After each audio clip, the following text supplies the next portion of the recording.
Prison babies, adopted or sold. I want to talk to you today about the babies that are born in prison and then adopted. Now, who is working with these female inmates to find them a home for their babies? It is illegal to sell a minor, but in the state of Florida, there's an adoption law that allows and lets attorneys pay for expectant mothers up to 6 weeks after their birth for their medical expenses, their prenatal care, and all of these things. So, first of all, let's describe how the pregnant females end up in prison. Well, number one, obviously, the majority are already pregnant when they commit a crime, and they enter this jail system and then get a prison sentence. It's a shame that this happens.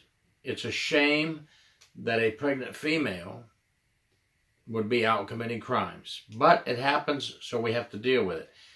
It's not the child's fault.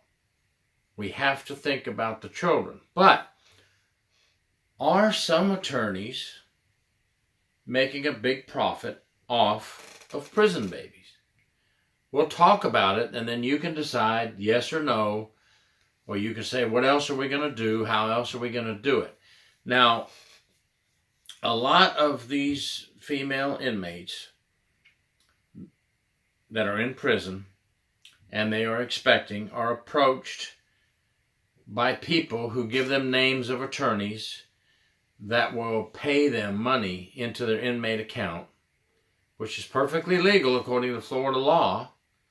And the Florida DOC has stated if we find anything illegal within this operation, we will investigate it.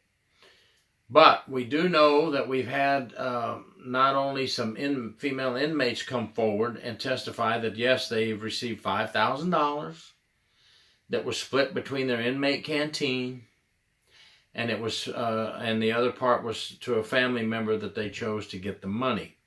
Now, the inmate canteen money that is given to them by the adoption attorney is to help them buy food and feel more comfortable during their pregnancy. Although those of us who have worked in a prison know that this inmate canteen food is not the healthiest food for a pregnant woman to be eating, but this is one of the reasons they're giving for sending the money. Now, it is stated in several interviews with inmates that they are the ones that contacted the adoption attorney, that the adoption attorneys are not seeking them out. True, maybe, or is the adoption or are the adoption attorneys telling other people connected with female inmates, put my name out there, get my name out there, tell them if they need help to call me, tell them if they need help, call Sal, and I'll take care of them. We'll get them some money. You know, is that happening? Because everything I've discovered is as if the attorneys are not contacting the pregnant female inmates. They're being contacted by them. But come on. Somehow the word's getting out that the attorneys are available for this issue. Now, there is an alternative to the Department of Children and Families here in Florida. It's called Kids Central. And they can work with the inmate to find a home for the child. But we all know that the Department of Children and Families is not going to send money to the inmate's account, right? I'm just throwing some things out here, folks, talking about this. We want the child. The child's the most important. So whether they go through the DCF, Department of Children and Families, and get no money and they find a home for the child, or they call Sal, this attorney that will send money to their bank account, if the child gets a good home, that's the main thing we're looking for, right? But one of the big questions that's come up, and it's not been looked into real deep, I don't believe, by the Department of Corrections or by the state of Florida, is do we have attorneys out there that are becoming a baby broker business? They're feeding off of the female inmates. Now, at one time, Lowell Correctional Institution, during a 5-year period, had approximately 369 pregnant females. One attorney said that she was averaging 10 baby adoptions a year out of this prison, and she was sending the female inmates money to their accounts.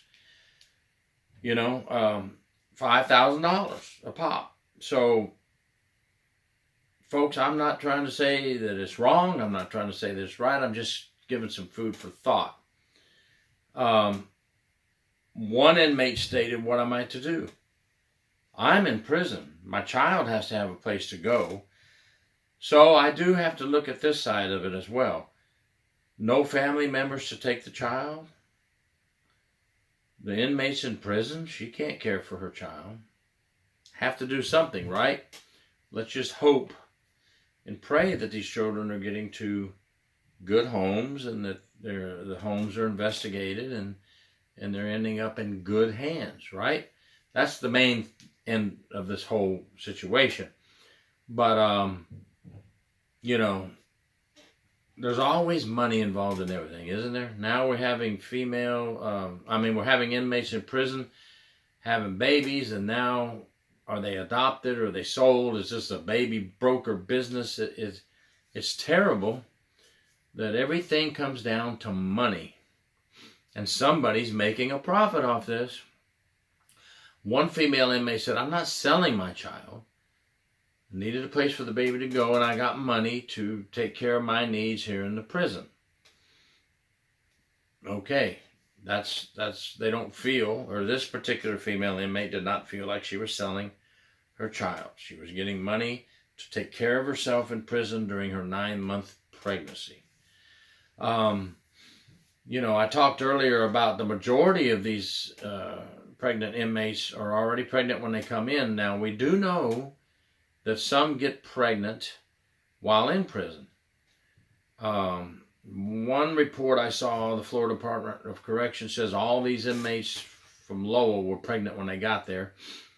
Okay, I can't disprove that, and nobody out there that's listening, I don't think, can disprove that, unless you know firsthand because you were impregnated by a correctional officer. But that's another way female inmates get pregnant in jails and prisons, by correctional officers. What about the recent incident in New Jersey and one in California last year, where transgenders are being placed in female cells, female inmate cells? These are male inmates identifying as a female, and our laws have now said they must go in with what they identify as. And just in New Jersey, 2 female inmates were impregnated by a male inmate identifying himself as a female. Now, did they voluntarily have sex? Don't know. Were they forced to have sex?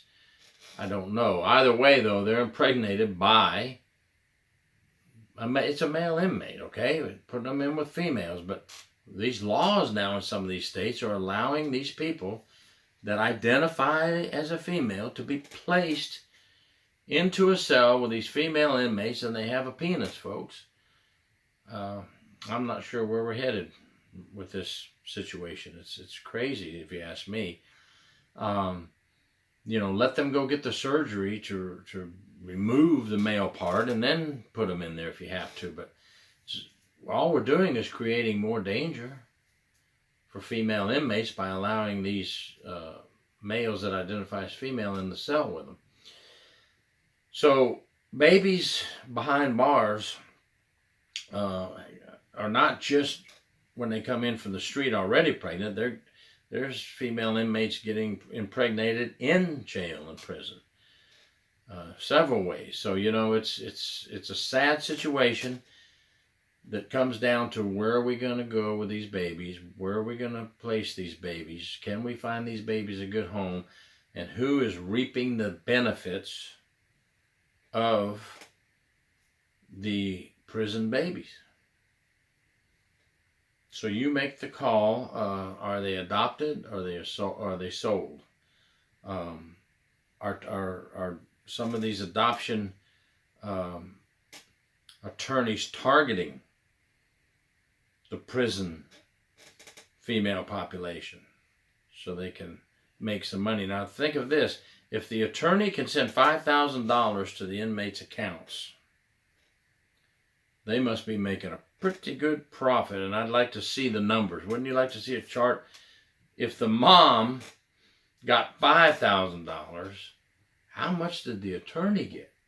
I bet a lot more than $5,000. I bet mom in prison is not getting a fair shake on the money cut. You know, not trying to upset any attorneys or anything that deal with the adoptions for prison babies, but I think it's something that needs to be looked into, and I just wanted to discuss it a little bit. Let me know what you think. I talked about Florida because that's where I'm at. You know, we have other states with the same issues. Every state has the same issue going on. Let us know what you think about it, and I'd love to hear your comments. Thank you for watching.